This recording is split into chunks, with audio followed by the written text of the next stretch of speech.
to bandits, kidnappers, and sponsors of terror. Surrender or face the full force of the Nigerian state. These windows of surrender will not remain open forever. No mercy will be shown to those who trade in blood of Nigerians. You see, this is the problem, and this is why I don't have confidence in President Bola Ahmed Tinubu. Because how are you saying that for bandits and every other person sponsoring terrorism, that they should surrender or they will face the Nigerian state?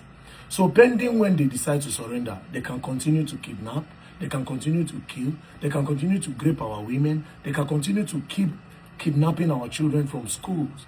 No, President Bola Ahmed Tinubu, this is the time for you to move in. You have been waiting for them to surrender for the longest. They have refused to surrender. For the longest, you have been calling on them to surrender, that they should drop down their arms. For the longest. But every day by day, the insecurity increases. Every day by day, they keep committing these atrocities. They keep committing this evil. And yet, you are waiting for them to surrender. Need I remind you what you promised in 2022? I'm going to play you a clip. You promised in 2022. This was not your words when you were seeking election in 2022. You said that you were going to eliminate. These were your words.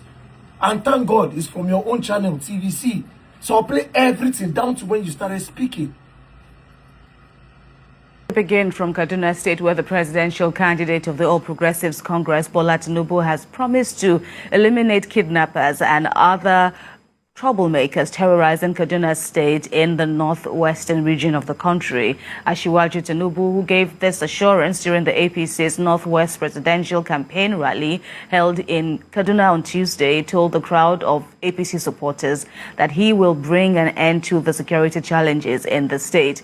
TVC News, Lopa Assam has more. Hundreds of support groups and thousands of supporters of the APC converged on Ahmadu Bello Stadium in Kaduna for the flag-off of the party's presidential campaign in the Northwest. And on the eve of this event, the presidential candidate of the party, Bola Ahmed Tinubu, together with his entourage, visited Birnin Gwari to sympathize with the emir and his people who have been in the direct line of fire by terrorists.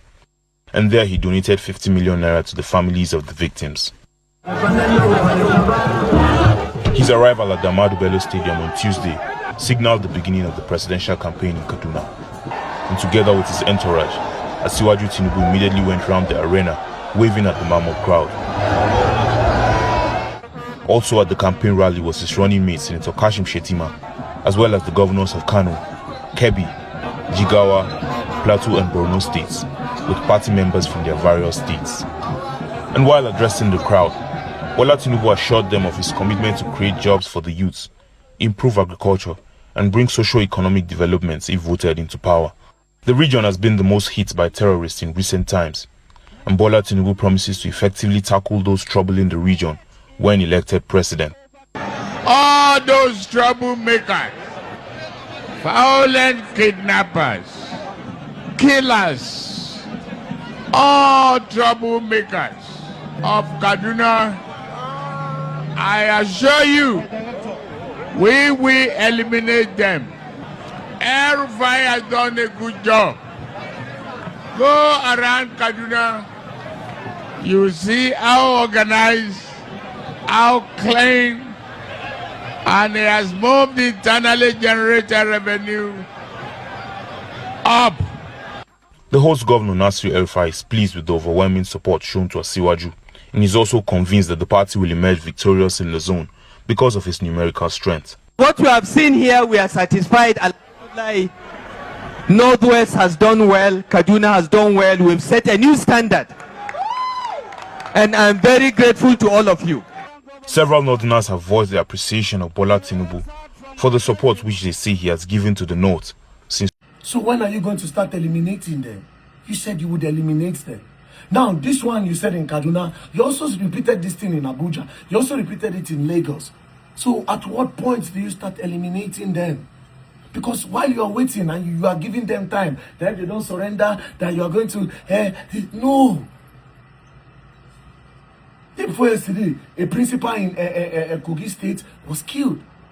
Now, for that principle, we have said it that public schools do not go to school again until the government figure out a way to end insecurity. Until this insecurity comes to a stop.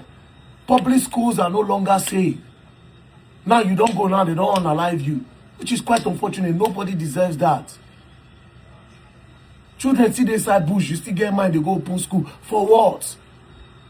School children, school teachers, the day side bush, you are still opening school. For what? Nigerians are still going by their day as if nothing they happen. For what? And you want Nigeria to be great? This same thing you people did in 2014 when they carried Chibok girls. Everybody moved on. Everybody moved on till tomorrow. Those girls are still in the bush. That thing went further to give Boko Haram the audacity to continue these atrocities.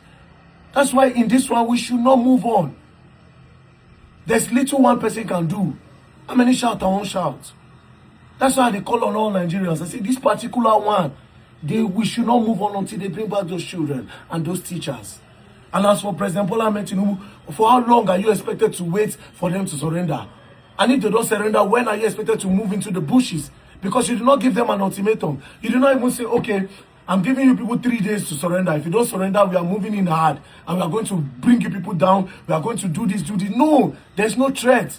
You look like you are sympathizing. You are begging them like you are so scared of them or something. You are the commander-in-chief of the armed forces, for crying out loud. Jesus Christ. Muhammad.